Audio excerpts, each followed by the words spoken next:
이제 모두 일어나셔서 영과 진리로 주일 예배를 하나님께 드리시겠습니다.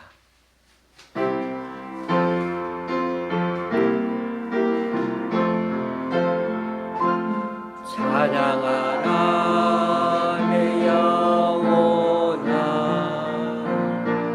찬양하라 내 영혼아, 내 속에 있는 것들아 다 찬양하라. 경배하라 경배하라 내 영혼아, 경배하라 내 영혼아, 내 속에 있는 것들아 다 경배하라. 감사하라 감사하라 내 영혼아, 감사하라 내 영혼아, 내 속에 있는 것들아 다 감사하라.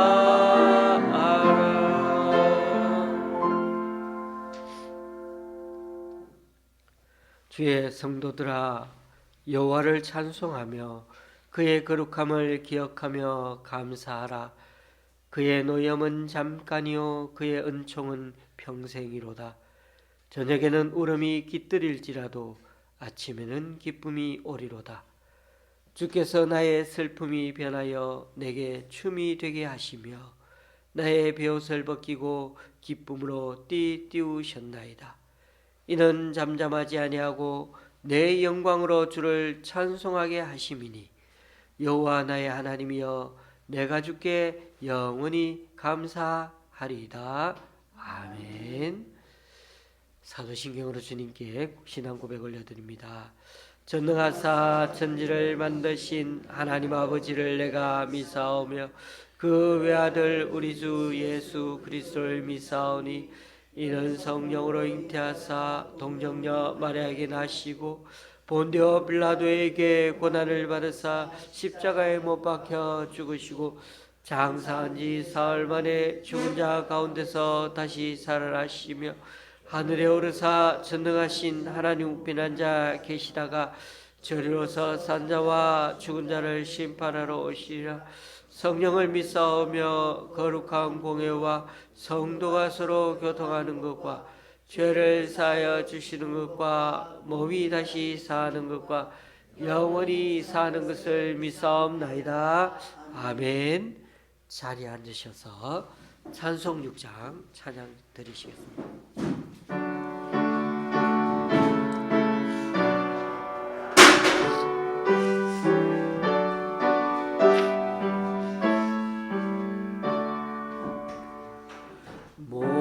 목소리 높여서 주 찬양하여라.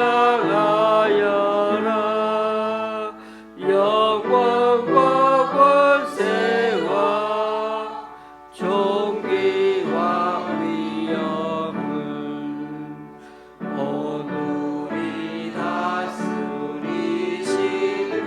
만왕의 왕께 돌려라.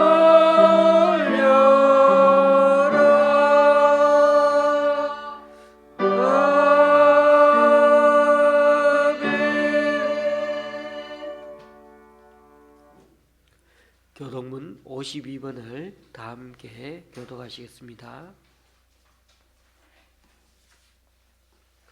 교독문 52번입니다.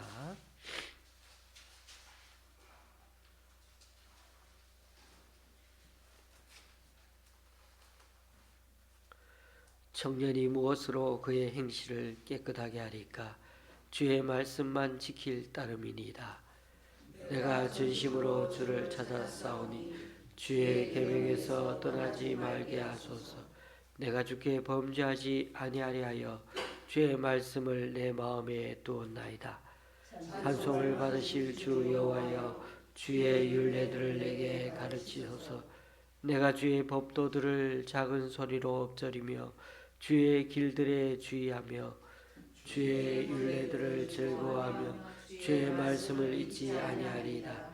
주의 법이 나의 즐거움이 되지 아니하였다면 내가 내 고난 중에 멸망하였으리이다. 내가 주의 법도들을 영원히 잊지 아니하오니 주께서 이것들 때문에 나를 살게 하심이니이다. 나는 주의 것이오니 나를 구원하소서. 내가 주의 법도들만을 찾았나이다.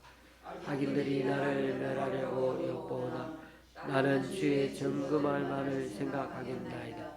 내가 보니 모든 완전한 것이 다 끝이 없어도 주의 계명들은 심히 넓으니이다. 내가 주의 법을 어찌 그리 사랑하는지요. 내가 그것을 종일 작은 소리로 엎드리나이다. 아멘. 찬송가 250장입니다.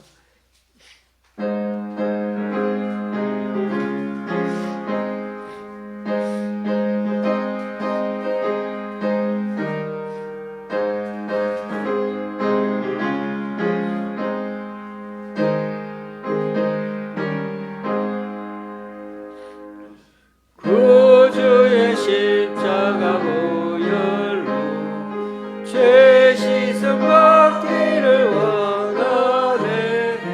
내 죄를 씻으신 주 이름 찬송합시다. 찬송합시다. 찬송합시다.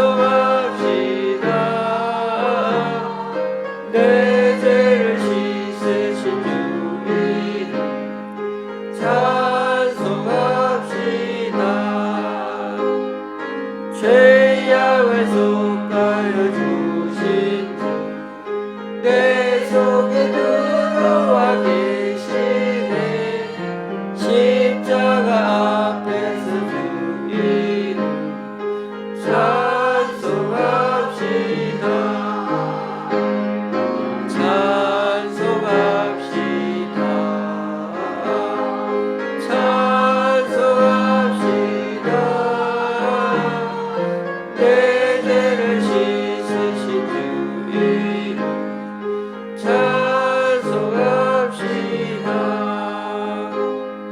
주 앞에 흐르는 생명수 날 씻어서 가게 하시네.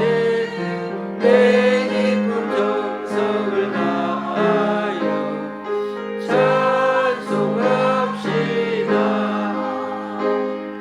찬송합시다. 찬송합시다. 내 죄를 씻으신 주 이름 찬송합시다. 내 주께 회개한 영혼은 생명수 가운데 젖었네. 험없고 순전한 주 이름 찬송합시다. 찬송합시다. 찬송합시다.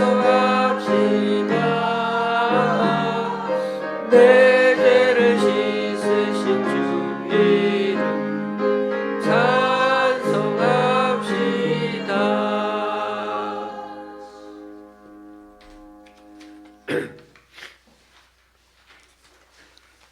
이 시간에는 주보 이면에 있는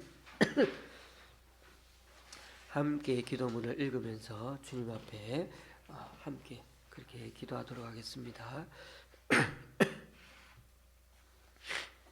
첫 줄은 제가 먼저 읽고 그 다음 줄은 함께 기도하는 마음으로 읽도록 하겠습니다. 먼저 우리 자신을 살피고서 기도하고자 합니다. 우리가 죄악을 품고 기도하면 그 기도는 듣지 않으시기에 이 시간 우리 자신의 죄인됨과 부족함, 연약함을 주님께 고백하고 맡깁니다. 주님의 보혈로 우리를 정결케 하여 주시고 성령님의 인도하심과 능력을 덧입어 기도하는 이 시간 되게 하여 주소서. 짧게 기도하시겠습니다.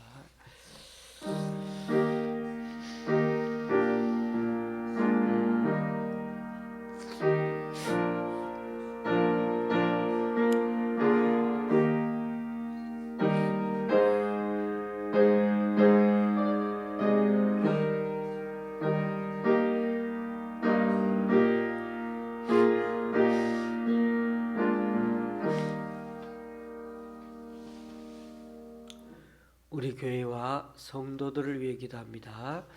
아직도 떨쳐내지 못한 코로나 바이러스, 또 우크라이나 전쟁, 거기다 손쓸 수 없을 정도로 심각해지고 있는 생태계 파괴와 오염 앞에서 또다시 주님의 은혜를 붙들고 올해를 살고자 합니다.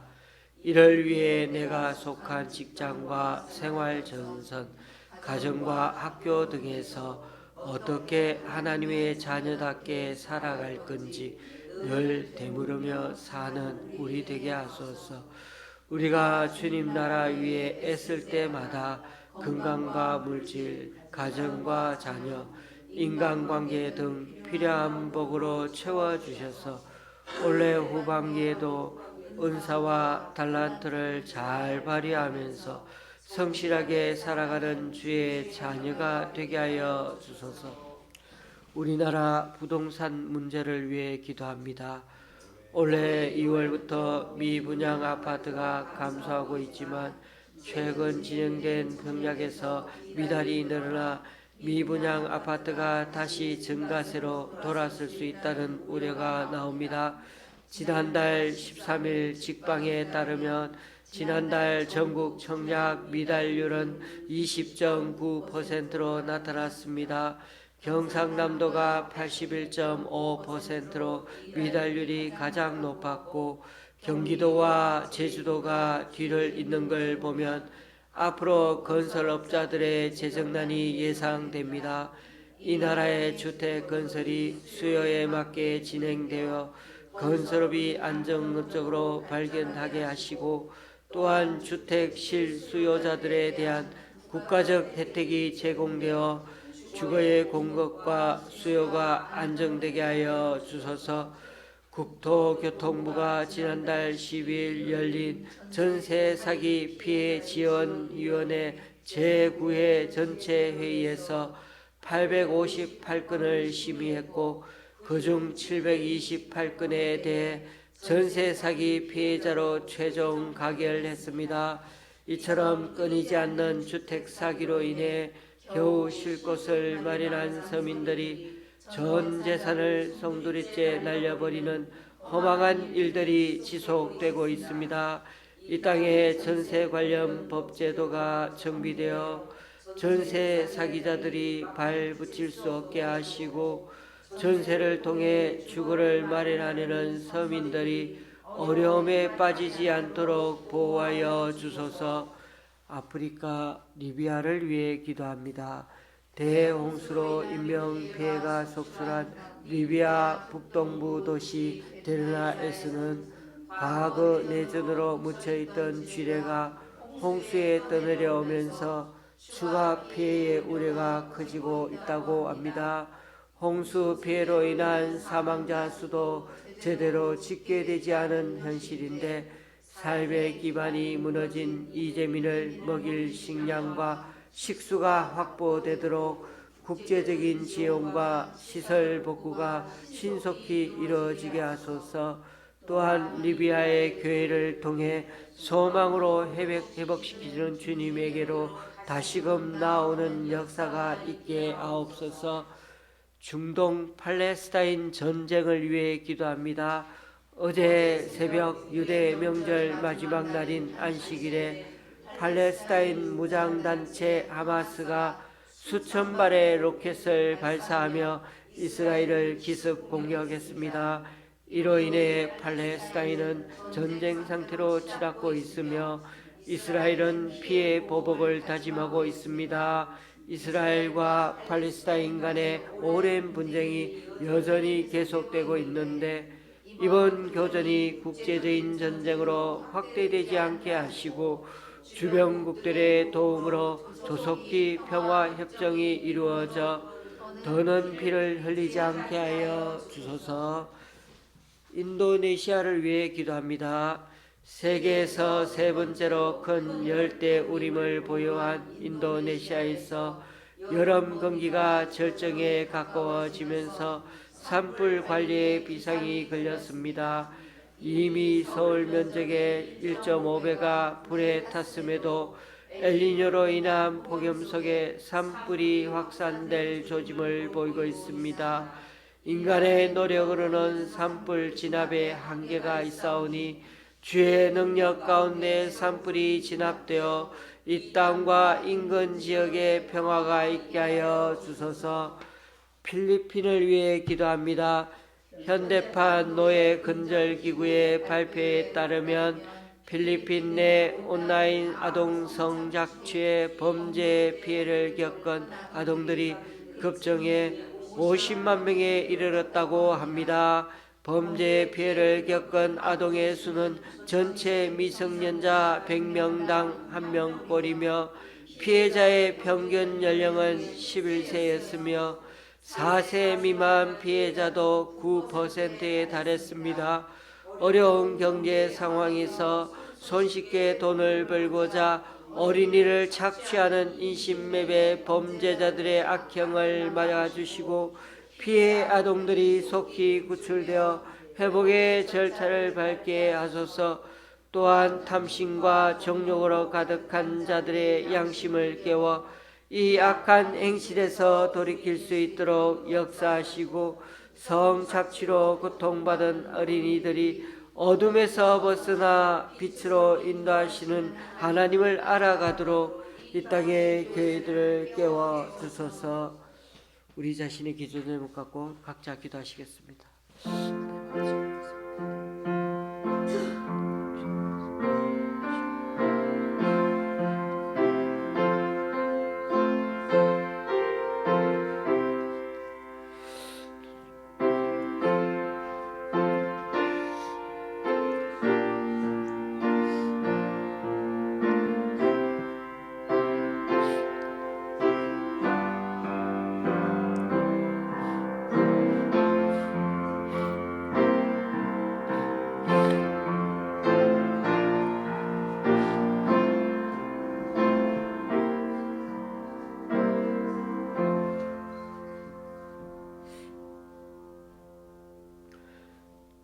예수님의 이름으로 기도드립니다.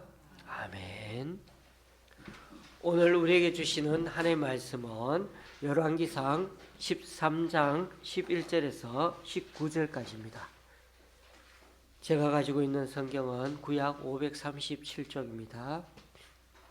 열왕기상 13장 11절에서 19절까지입니다.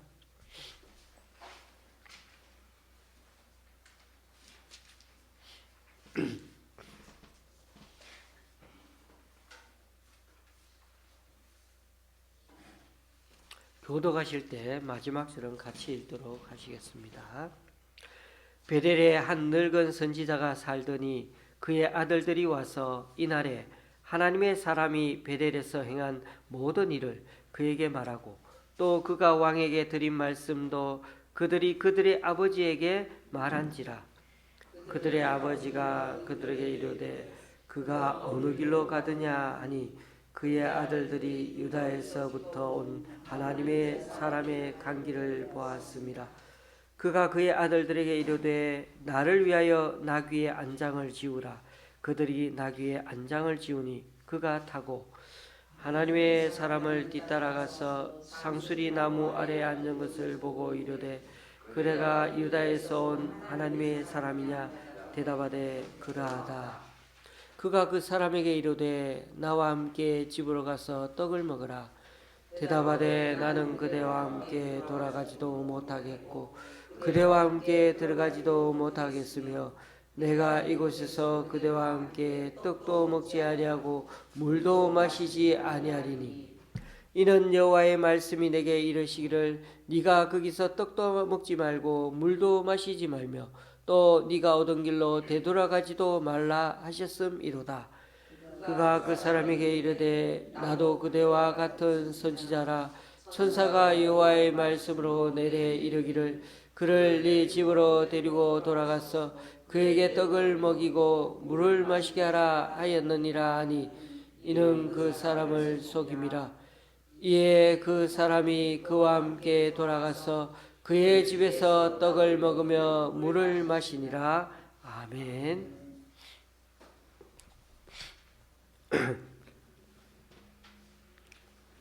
우리가 일주일에 한번 교회에 와서 찬송도 하고 기도도 하고 또 이렇게 밥도 같이 먹고 하는데요. 이게 얼마나 감사하고 또 감사한지 모릅니다. 또 이 나오기가 힘든 와중에도 이렇게 잠을 깨우고 또 그렇게 나와서 예배드리는 할 모습들이 너무 귀하고 감사합니다. 우리가 교회에 오는 제일 큰 이유는 하나님께 예배하기 위해서입니다. 이렇게 교우님들과 얼굴 보고 밥 먹는 것 너무나 참 좋은데 이것은 두 번째, 세 번째 목적이고 이유입니다. 우리가 일주일에 한번 교회에 오는 첫 번째 이유는 하나님을 경배하고 또 하나님 말씀을 듣고 가는 데 있습니다. 너무나 당연한 얘기를 이렇게 하는 것은 우리가 가장 기본적인 신앙인의 모습을 때로는 잃어버리고는 나는 잘 믿는다고 착각하며 살아갈 때가 있기 때문입니다. 교회에 교회 오시지 나오기 얼마 되지 않으신 분들은 우리가 생활 속에서 하나님을 예배하며 살아간다는 게 어떤 건지를 잘 모르실 수 있기에 신앙을 더 깊이 알아가야 하는 시간이 또 필요하죠.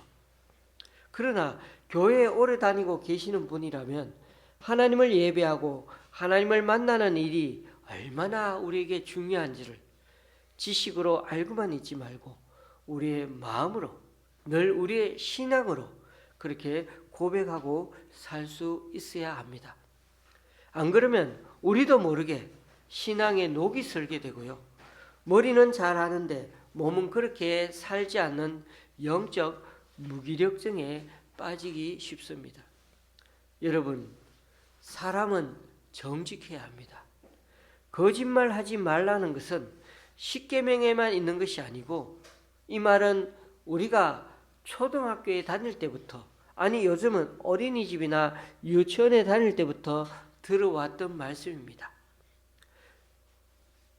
들어왔던 말이기도 합니다. 우리가 바른 신앙인 그리스도인이 된다는 것은 다른 게 아니죠. 좀 더 정직하게 살려고 애쓰는 것을 말합니다. 우리는 자꾸만 믿는 사람, 안 믿는 사람 이런 용어를 사용하는 게 지금까지 많이 익숙해 왔습니다만 여러분, 믿는 사람이 누구입니까? 교회 다니는 사람을 말하는 겁니까? 그런데 교회 다니는 사람치고 거짓말하는 사람이 얼마나 많고 정직하지 않은 사람이 얼마나 많은지 모릅니다. 그러면 믿는 사람과 안 믿는 사람의 차이는 어디에 있습니까? 아무것도 아닙니다. 믿는 사람과 안 믿는 사람의 차이가 별로 없는 것 같습니다. 교회 다니는 것과 안 다니는 것 그 차이이지 정직한 사람과 정직하지 않은 사람의 차이가 아니란 거죠. 그만큼 교회 다니는 것으로는 세상 사람들과 요즘은 전혀 구별이 안 간다는 것입니다. 그러므로 교우님들 일주일에 한 번 교회 가는 게 그리스도인이 아니고요. 하나님을 만나러 하나님을 예배하러 교회에 가는 거고 또 정직한 사람이 그리스도인이 되어야 한다는 것입니다. 이 가장 기본적인 삶의 자세대로 살지 않고 그저 흉내만 내고 있는 것은 아닌지 이 시간 오늘 말씀을 통해 우리 자신들을 다시 한번 진지하게 돌아볼 수 있기를 바랍니다. 오늘 본문에는 두 선지자가 나옵니다. 남쪽의 선지자와 북쪽의 선지자. 먼저 우리는 남유다의 선지자를 한번 살펴보십시다. 그는 북이스라엘의 왕에게 하나님의 말씀을 전하러 남유다에서 일부러 북이스라엘까지 베델까지 찾아왔습니다. 그는 제단에서 제사 지내던 왕을 향하여 하나님의 심판을 거리낌 없이 전할 정도로 훌륭히 하나님 일을 잘 감당했습니다. 왕이 화가 나가지고 당장 저놈을 잡아라. 왜? 심판을 막 선포하니까. 저놈을 잡으라고 소리치는데도 자기 목숨을 걸고 하나님의 말씀을 전했기 때문이죠. 왕이 보는 앞에서 신당 그 제단이 쪼개지고 왕의 권위를 성장하던 그 팔도 마비 증세가 생겨서 굳어져 버리는 그런 놀라운 기적도 일어났죠. 누가 봐도 지금 이 상황이 누가 봐도 신의 저주가 아닐 수 없었기에 왕은 유다에서 온 선지자를 대하는 태도가 순식간에 갑자기 달라졌습니다. 저놈 잡아라 하던 자가 자기 팔도 굳어지고 눈앞에서 막 이 단이 반으로 짜개져 버리니까 눈앞에서 있는 일을 다 순식간에 겪으니 안 그렇겠습니까? 왕은 자신의 팔을 원래대로 해달라고 막 애걸복걸 부탁하면서 어떻게든 지금의 어려움만 모면하려고 합니다. 그런데 문제가 생겼습니다.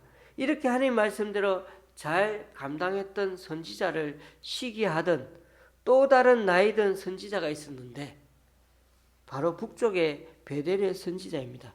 그는 나이가 많아서 우리가 보통 나이가 많은 분들 중에는 참 지혜로운 분들이 많으신데 여기 이 사람은 남보다 더 지혜가 있는 게 아니라 오히려 더 강교하고 더 거짓말 잘하는 선지자였던 것입니다. 북왕국 왕의 우상 숭배를 심판 메시지를 전하고자 그렇게 목숨 걸고 온 이 선지자의 행동에 이 늙은 선지자가 오히려 감명받은 것이 아니고 자신의 영역인 베델에서 선지자 사역을 한 것을 오히려 못마땅하게 여기고는 내 영역인데 그러면서 아주 능청스럽게 거짓말까지 하며 그를 하나님의 말씀을 어기게 만들었습니다. 18절 19절 말씀을 제가 한번 더 읽어보겠습니다. 그가 그 사람에게 이르되 나도 그대와 같은 선지자라. 천사가 여호와의 말씀으로 내게 이르기를 그를 네 집으로 데리고 가서 그에게 떡을 먹이고 물을 마시게 하라 하였느니라 하니 이는 그 사람을 속임이라. 이에 그 사람이 그와 함께 돌아가서 그의 집에서 떡을 먹으며 물을 마시니라. 하나님 말씀만 전하고 베델에서는 그 누구에게도 먹을 것과 마실 것을 받지 말라고 하신 그 하나님 명령대로 뒤도 안 돌아보고 또 다른 길로 그렇게 순진하게 우직하게 말씀대로 지키려고만 했던 그 유다 선지자를 자신도 선지자인데 천사가 나타나서 당신을 집에 데리고 가서 먹이고 마시게 하라고 했다고 일부러 거짓말로 꼬드겼던 것입니다. 안 그래도 배고픔과 목마름을 겨우 참아내면서 지금 그렇게 고향으로 돌아가고 있는 유다 선지자였는데 하나님이 천사를 보내 그렇게 말했다고 하니 그의 말을 고지 듣고 따라갔던 것입니다. 결국 이 일로 인해서 그 순전한 유다 선지자는 훌륭히 하나님 일을 잘 감당했음에도 불구하고 자신의 목숨을 잃고야 말았습니다.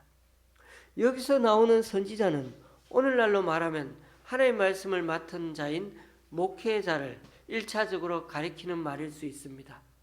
그러나 교우님들, 제가 늘 말씀드렸지만 성경 말씀은 늘 말씀대로 살아가는 우리들 각자를 다 가리킨다는 사실을 절대로 잊지 말아야 합니다.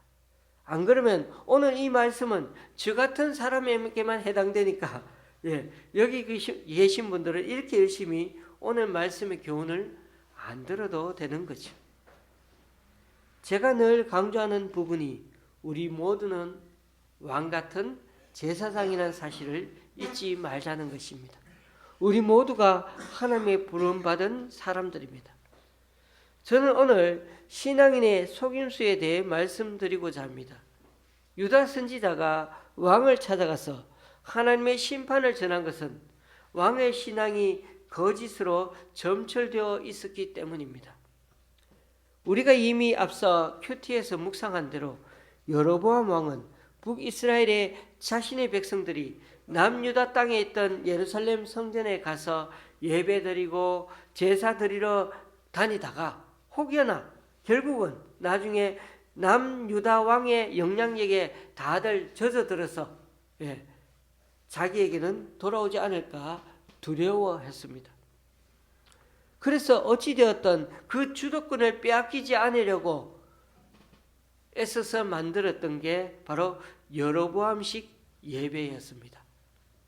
그는 자기 백성들이 수고스럽게 굳이 북쪽에서 저 멀리 예루살렘까지 갈 필요 없이 이 북쪽 땅에다가 신당을 차려서 가까운 베델과 단에 가서 예배드리게 했습니다.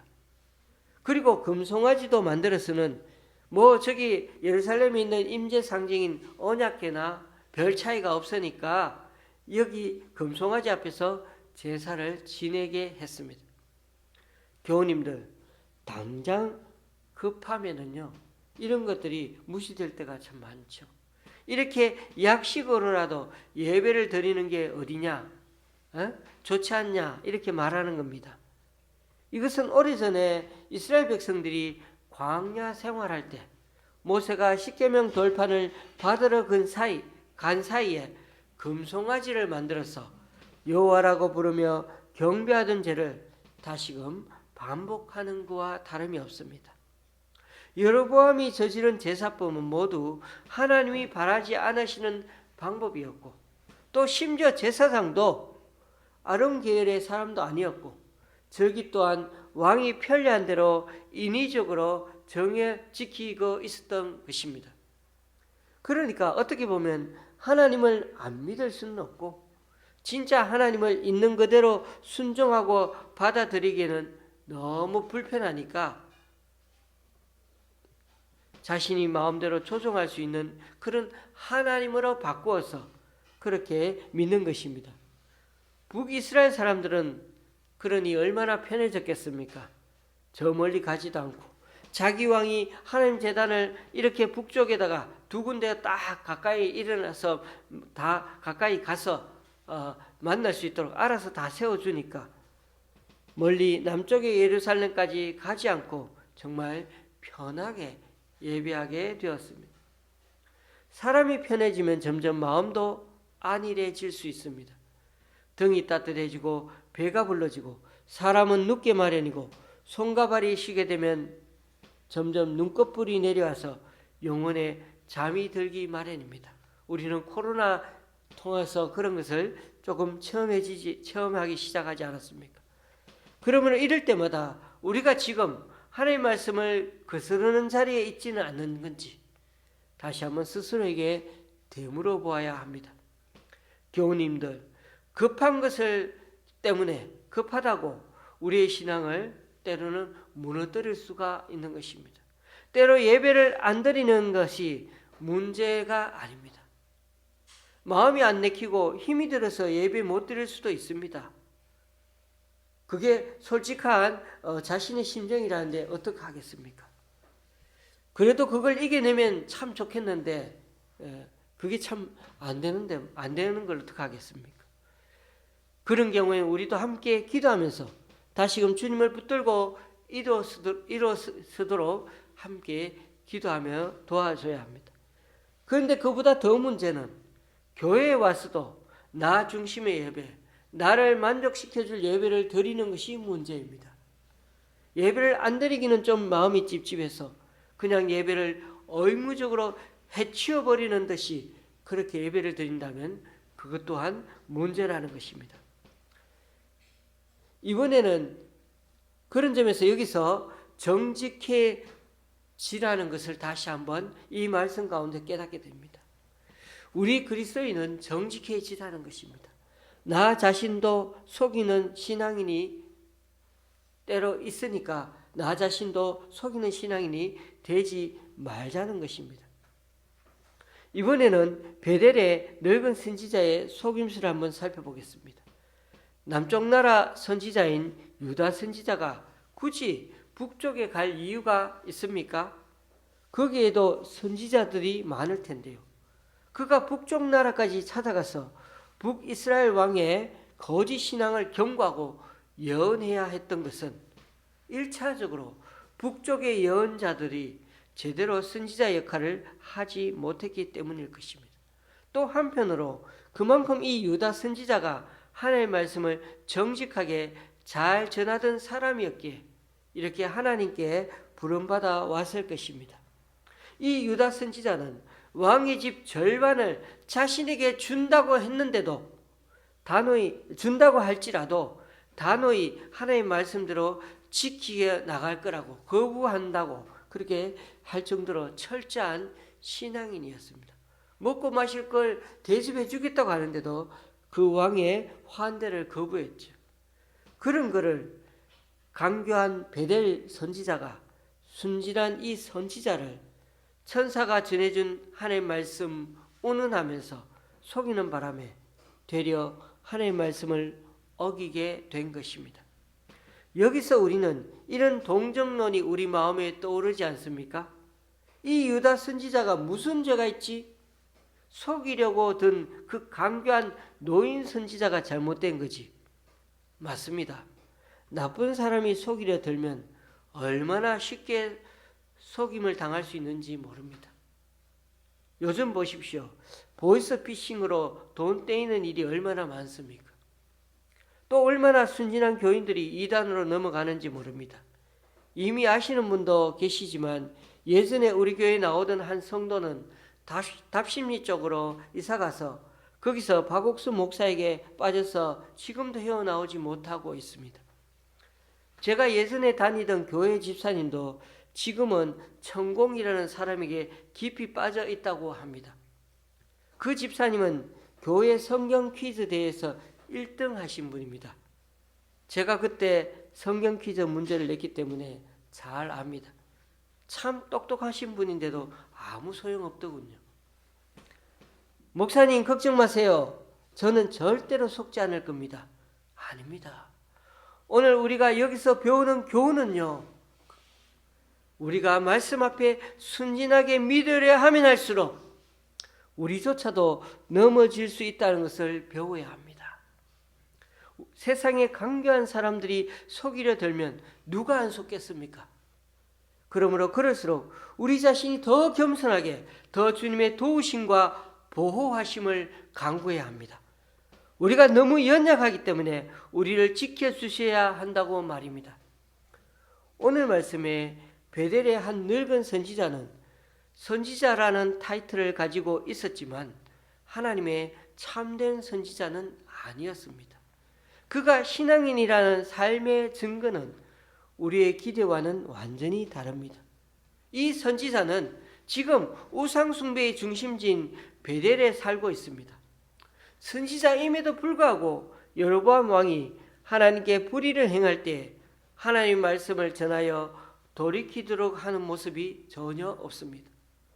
뿐만 아니라 왕이 우상숭배하며 분향하는 곳에 자신의 아들들이 참석하도록 그대로 두었습니다. 이 아들들이 거기 제사 지내고 왔기 때문에 아버지한테 시시콜콜 그렇게 다 보고하고 있지 않습니까? 이 늙은 선지자가 얼마나 강교한 자인지 모릅니다. 이 선지자는 유다 선지자가 행한 것에 정반대로 행했습니다. 북쪽 선지자들이 하나님 뜻에 순종하지 않았을 때 하나님은 다른 사람을 통해 하나님 일을 행하고 계셨습니다. 그가 바로 유다 선지자였죠. 그에 비해서 베델의 선지자는요, 급히 말을 타고 가서 그 유다 선지자의 가는 길을 방해하려고 하나님의 사람이 불순종하도록 적극적으로 유도하고 있습니다. 거짓말을 그럴듯하게 해서라도 그를 죽음에 빠뜨리게 했습니다. 얼마나 양의 탈을 쓴 이리 같은 존재입니까? 오늘 말씀의 교훈은 이것입니다. 첫째, 하나님 말씀이라면 어찌되었든 목숨 걸고 지켜야 한다는 것입니다. 아무리 하찮게 보일지라도, 아무리 속아서 한 일이라도, 내 잘못이 아니더라도 하나님의 명령을 어기면 안 된다는 것을 오늘 유다 선지자의 죽음을 통해 배우게 됩니다. 여러분, 선의의 거짓말이라도 하지 않으려고 애쓰십시다. 나도 모르게 아까운 사람을 죽일 수도 있습니다. 두 번째로, 사람에게 속지 않도록 분별하도록 애쓰십시다. 특히 선지자로 가장하여 아주 그럴듯하게 우리를 속이는 그런 사람을 잘 검증하고 분별해야 합니다. 한두 번 말 듣고 괜찮다 하지 마시고, 무슨 욕심을 가지고 있는지, 위장을 잘하고 있으니까 계속 주님 말씀에 비추어 봐야 합니다. 왜냐하면 우린 너무 그런 걸 잘 모르니까요. 선의 거짓말이라도 남을 죽일 수도 있는데, 악한 의도를 가진 거짓말은 내 자신도 죽입니다. 그래서 악은 모양이라도 취하지 말라고 하신 것입니다. 그리고 세 번째로, 우리가 너무 연약하니까 누군가 마음먹고 속이려 들면 우리도 유다 선지자처럼 순진하게 금세 당할 수 있으니까, 그래서 하나님께서 도와달라 기도하며 살아야 한다는 것입니다. 여러분, 기억하십시다. 우리가 하나님의 말씀을 목숨 걸고 지키려 들면 하나님의 말씀도 우리를 지켜주신다는 사실 말입니다. 오늘 말씀을 통해 보면 세상에는 세 종류의 인생이 있는 것 같습니다. 여로보암이나 베델의 이 늙은 선지자처럼 있어서는 안 될 해로운 인생이 있습니다. 또 한 가지는 세상 사람들처럼 자기가 벌어 자기만 먹고 사는 본전치기 인생을 사는 사람들도 있습니다. 마지막으로는요, 하나님께 영광 돌리며 사는 복된 인생이 있는 것입니다. 해로운 인생, 본전치기 인생, 복된 인생 중에 저와 여러분은 어떤 인생을 살아가기를 원하십니까? 기도하시겠습니다.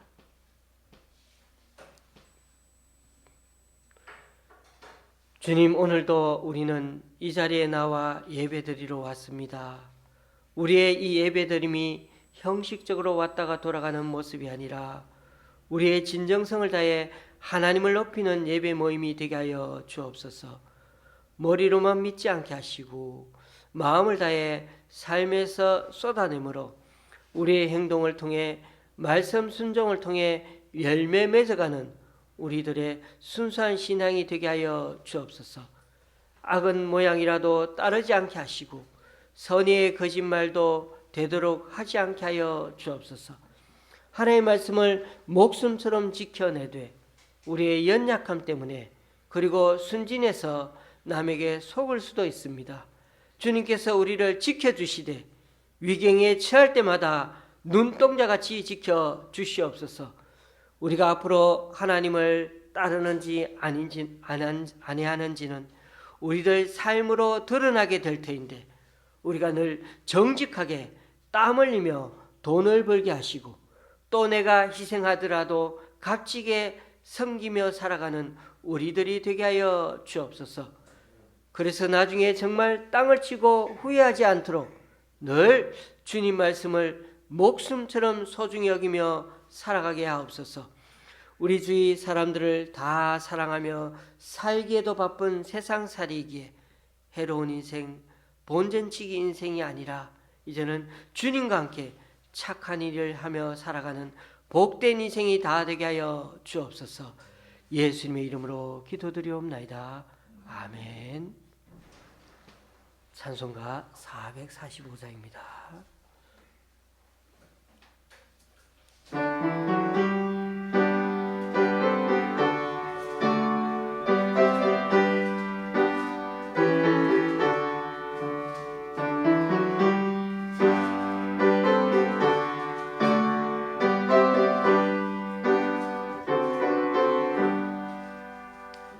대산을 넘어 언덕에 가도 빛가운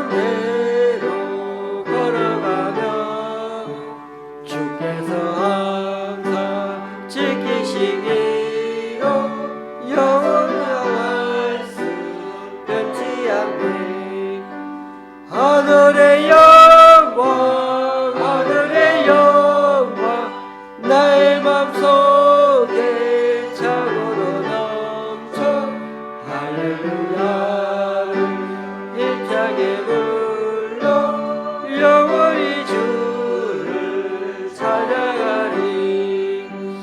캄캄한 밤에 다닐지라도 주께서 나의 길 되시고 나에게 밝은 빛이 되시니 길 잃어버릴 염려 없네. 하늘의 영광 하늘의 영광 나의 맘속에 차고도 넘쳐. 할렐루야를 힘차게 불러 영원히 주를 찬양하리.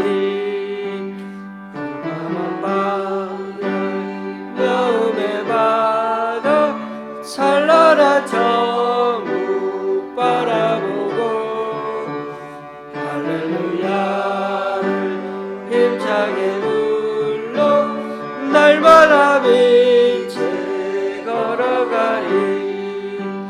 하늘의 영광 하늘의 영광 나의 맘속에 차고도 넘쳐.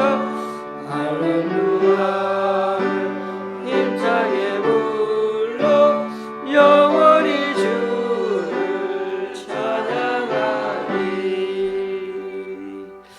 아멘. 다 같이 일어나셔서 하나님께 예물을 봉헌하시겠습니다.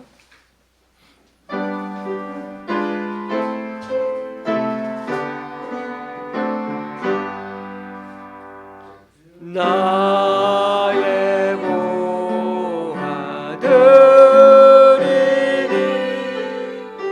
주여 받아주셔서 하늘 날 위하여 주님대로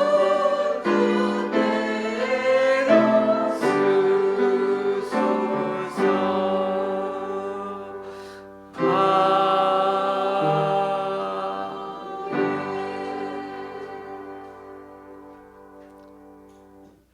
주님, 오늘 이 시간 주님 앞에 나와 각자 여러 모양으로 드린 헌금들 기뻐 받아주시고 쓰이는 곳마다 귀한 결심 맺을 수 있도록 크신 은총으로 드니펴 주옵소서. 지난주에 우리 교회 성도님 2분의 11조 헌금과 9분의 주일 헌금을 주님께 드렸습니다. 또한 김천의 권사님이 강동구 교회기관에서 또 집사님이 그리고 수서의 집사님 가정에서 귀한 헌금을 주님께 올려드립니다.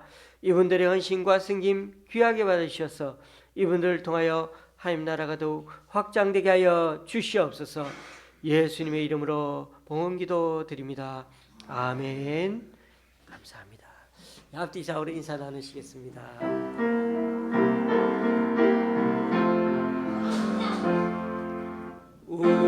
우리에게 양하신 여호와의 인자심이 크고 크도다 감사합니다.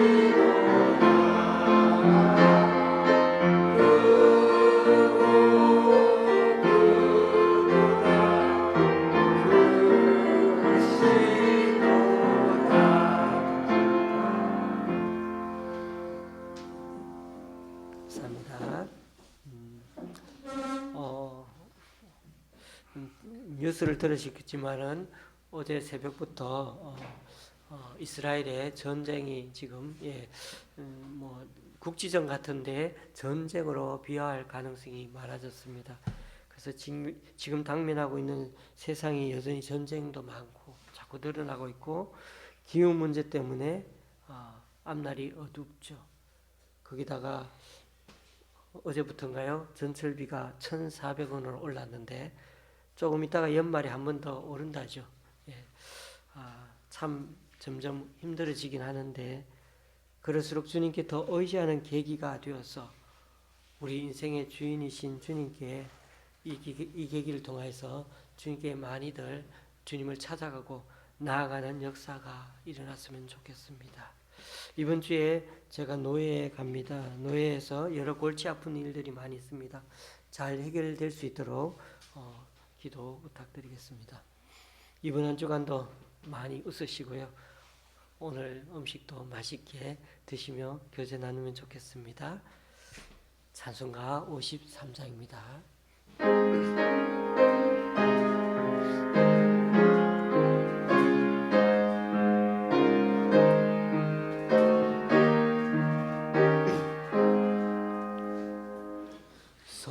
성전을 떠나가기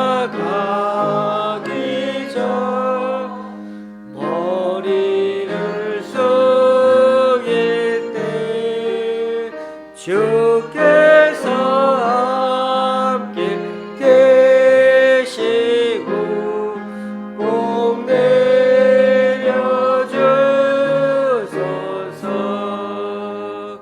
지구로 돌아가는 길 주도 행하시고 내 모든 오늘 신사를 다 지켜주소서.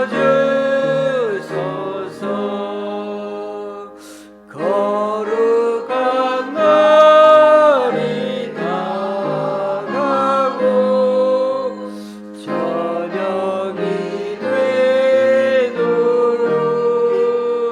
주님 맘에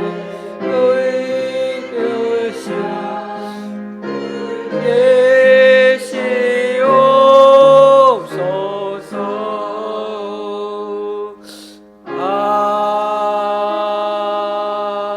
아멘. 주님, 우리 주 예수 그리스도의 은혜와 하나님 아버지의 크신 사랑과 성령님의 교통 교제케 하심이 하나님 앞에서 성도 거룩한 나그네라 부름받은 그리스도인답게 순종의 말씀 어떠한 상황에도 흔들리지 않고 목숨 걸고 끝까지 붙들고 살면 우리가 때로 부족해도 연약해도 잘 속아도 주님께서 잘 분별하여 지켜주실 줄 믿고 이제는 해로운 인생, 본전치기 인생이 아니라 주님과 동행하는 복된 인생으로 살아가기로 결단하는 여기 모인 우리 좋은 시합교회 성도님들과 그 가정 위에 또 여러 사정으로 교회에 나오지 못하는 성도님 위에 이제부터 영원히 함께 하시기를 간절히 축원하옵나이다. 아멘.